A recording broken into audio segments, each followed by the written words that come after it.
Hello friends, welcome to Srishti's kitchen.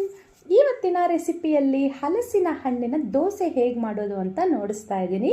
ದೋಸೆಗಳಲ್ಲಿ ತುಂಬ variety ಮಾಡ್ಕೊಳ್ತಾ ಇರ್ತೀವಿ. ಈಗಂತೂ ಹಲಸಿನ ಹಣ್ಣಿನ ಸೀಸನ್ ಅಲ್ವಾ, ಸೊ ಹಾಗಾಗಿ ಹಲಸಿನ ಹಣ್ಣನ್ನು ಉಪಯೋಗಿಸ್ಕೊಂಡು ಸಖತ್ ಟೇಸ್ಟಿಯಾದ ದೋಸೆ ಹೇಗೆ ಮಾಡೋದಂತ ಈ ವಿಡಿಯೋದಲ್ಲಿ ನಾವು ನೋಡೋಣ ಬನ್ನಿ. ಫ್ರೆಂಡ್ಸ್, ಈ ರೆಸಿಪಿನ ಮಾಡಲಿಕ್ಕೆ ಬೇಕಾಗಿರೋ ಇಂಗ್ರೀಡಿಯೆಂಟ್ಸ್ ಏನು, ಅದರ ತಯಾರಿ ವಿಧಾನ ಏನು ಎಲ್ಲ ನೋಡೋಣ. ಈ ದೋಸೆಯನ್ನು ಮಾಡಲಿಕ್ಕೆ ನಾನಿಲ್ಲಿ ಹಲಸಿನ ಹಣ್ಣು, ಹಾಗೆ ಕಾಯಿ ತುರಿ, ಬೆಲ್ಲ, ಏಲಕ್ಕಿ ಇಷ್ಟನ್ನು ಯೂಸ್ ಮಾಡ್ಕೊಳ್ತಾ ಇದ್ದೀನಿ. ನೋಡಿ, ಹಲಸಿನ ಹಣ್ಣನ್ನು ಚೆನ್ನಾಗಿ ಕಟ್ ಮಾಡಿ ಒಂದು ಬೌಲ್ಗೆ ಹಾಕಿಟ್ಟಿದ್ದೀನಿ. 1 ಗ್ಲಾಸಷ್ಟು ಊಟದ ಅಕ್ಕಿನ 2 ಗಂಟೆಗಳ ಕಾಲ ನೆನೆಸಿಟ್ಟಿದ್ದೀನಿ. 2 ರಿಂದ 3 ಗಂಟೆ ನೆನೆದ್ರೆ ಸಾಕು. ಈಗ ನೋಡಿ, ಅಕ್ಕಿ ಚೆನ್ನಾಗಿ ಇಲ್ಲಿ ನೆಂದಿದೆ. ನಾನು ಈಗ ಲೋಟ ನೋಡಿಸ್ತಾ ಇದ್ದೀನಿ. ನೋಡಿ, ಈ ಲೋಟದಲ್ಲಿ 1 ಲೋಟದಷ್ಟು ಊಟದ ಅಕ್ಕಿನ ಹಾಕಿದ್ದೀನಿ. ಅದೇ ಲೋಟದಲ್ಲಿ ಎಲ್ಲ ಅಳತೆಯನ್ನು ನಿಮಗೆ ನಾನು ನೋಡಿಸ್ತೀನಿ. ಈಗ ನೋಡಿ, ಈ ರೀತಿಯಾಗಿ ಎಲ್ಲ ಕ್ಲೀನ್ ಮಾಡಿ ಬಿಡಿಸಿ ಇಟ್ಟಿದ್ದೀನಿ. ನೋಡಿ, ಒಳಗಡೆ ಬೀಜ ಎಲ್ಲ ತೆಗೆದು ಈ ರೀತಿಯಾಗಿ ಎಲ್ಲ ಕ್ಲೀನ್ ಮಾಡಿಟ್ಟಿದ್ದೀನಿ.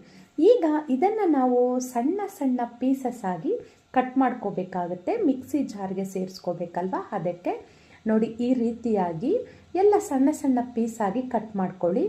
ಅಳತೆಗೆ ನಾನಿಲ್ಲಿ ಅದೇ ಗ್ಲಾಸಲ್ಲೇ ಎಲ್ಲನೂ ನೋಡಿಸ್ತಾ ಇದ್ದೀನಿ. ನೋಡಿ, 1 ಗ್ಲಾಸಷ್ಟು ಅಕ್ಕಿ ತೊಗೊಂಡಿದ್ವಲ್ಲ, ಈಗ ಈ ರೀತಿ ಕಟ್ ಮಾಡ್ಕೊಂಡಿರೋವಂಥ ಪೀಸಸ್ ಸಹ 1 ಗ್ಲಾಸಷ್ಟು ತೊಗೋಬೇಕು. ನೋಡಿಸ್ತಾ ಇದ್ದೀನಿ ನೋಡಿ, ತುಂಬಕ್ಕೂ ಇದೆ. 1 ಗ್ಲಾಸ್ ಅಕ್ಕಿ ಕಟ್ ಮಾಡಿಟ್ಕೊಂಡಿರೋ ಅಂಥ ಹಲಸಿನ ಹಣ್ಣಿನ ಇವು 1 ಗ್ಲಾಸ್ ಆಗುತ್ತೆ. ನೋಡಿ, ಕಾಯಿ ತುರಿ 1/4 ಗ್ಲಾಸ್ ಅಷ್ಟಿದೆ. 2 ಏಲಕ್ಕಿನ ಸೇರಿಸ್ಕೊಂಡಿದ್ದೀನಿ.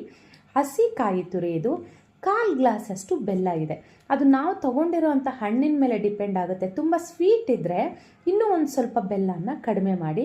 ಇಲ್ಲಿ ನಾನು 1/4 ಗ್ಲಾಸ್ ಅಷ್ಟು ಬೆಲ್ಲ ತೊಗೊಂಡಿದ್ದೀನಿ.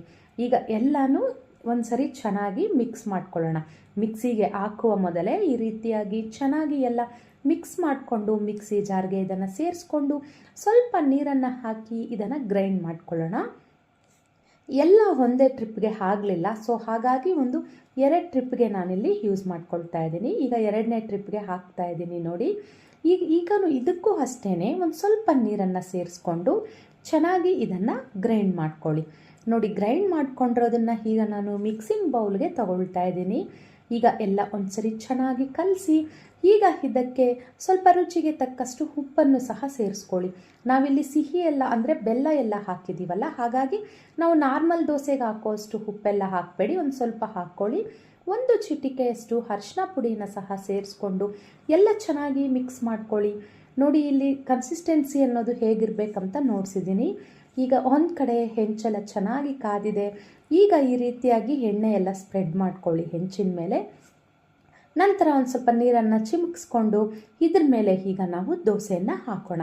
ನಾವು ಮಾಮೂಲಿ ದೋಸೆ ಹಾಕಿ ಹೆಂಚು ಮೇಲೆ ಚೆನ್ನಾಗಿ ಸ್ಪ್ರೆಡ್ ಮಾಡ್ತೀವಲ್ಲ ದೊಡ್ಡದಾಗಿ, ಆ ರೀತಿಯಾಗಿ ಹಲಸಿನ ಹಣ್ಣಿನ ದೋಸೆಗೆ ಜಾಸ್ತಿ ಸ್ಪ್ರೆಡ್ ಮಾಡಲಿಕ್ಕೆ ಹೋಗಬಾರ್ದು.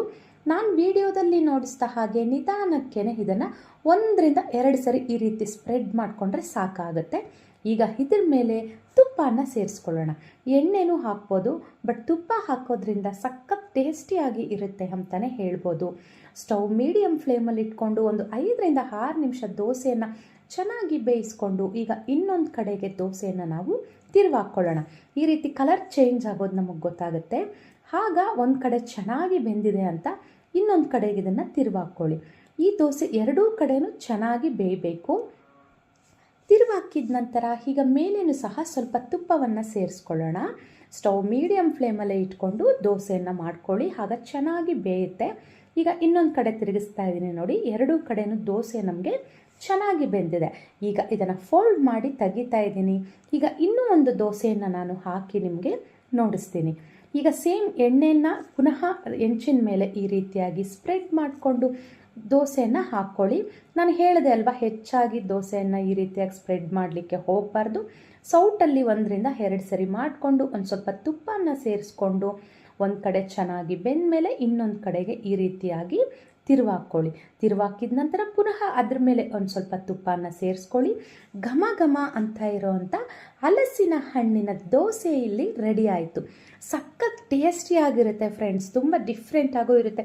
ಯಾವಾಗಲೂ ಒಂದೇ ರೀತಿ ದೋಸೆ ಇಡ್ಲಿ ಎಲ್ಲ ತಿಂತೀವಲ್ಲ, ಹಾಗಿದ್ರೆ ಈ ರೀತಿಯಾಗಿ ವೆರೈಟಿಯಾಗಿ ಟ್ರೈ ಮಾಡಿ, ತುಂಬ ಚೆನ್ನಾಗಿರುತ್ತೆ ಅಂತಲೇ ಹೇಳ್ಬೋದು. ಈಗ ಈ ದೋಸೆಯನ್ನು ನಾನು ಕಾಯಿ ಚಟ್ನಿ ಒಟ್ಟಿಗೆ ಸರ್ವ್ ಮಾಡ್ಕೊಳ್ತಾ ಇದ್ದೀನಿ. ಹಾಗೆ ಟೊಮ್ಯಾಟೊ ಚಟ್ನಿಯನ್ನು ಸಹ ನಾನಿಲ್ಲಿ ಮಾಡಿದ್ದೀನಿ. ಇಷ್ಟ ಆಯ್ತಲ್ವಾ ಫ್ರೆಂಡ್ಸ್ ನಿಮಗೆ ಈ ರೆಸಿಪಿ ನಿಮ್ಗೆ ಇಷ್ಟ ಆಗಿದ್ದಲ್ಲಿ ನನ್ನ ಚಾನಲ್ಗೊಂದು ಲೈಕ್ ಮಾಡಿ, ಶೇರ್ ಮಾಡಿ, ಸಬ್ಸ್ಕ್ರೈಬ್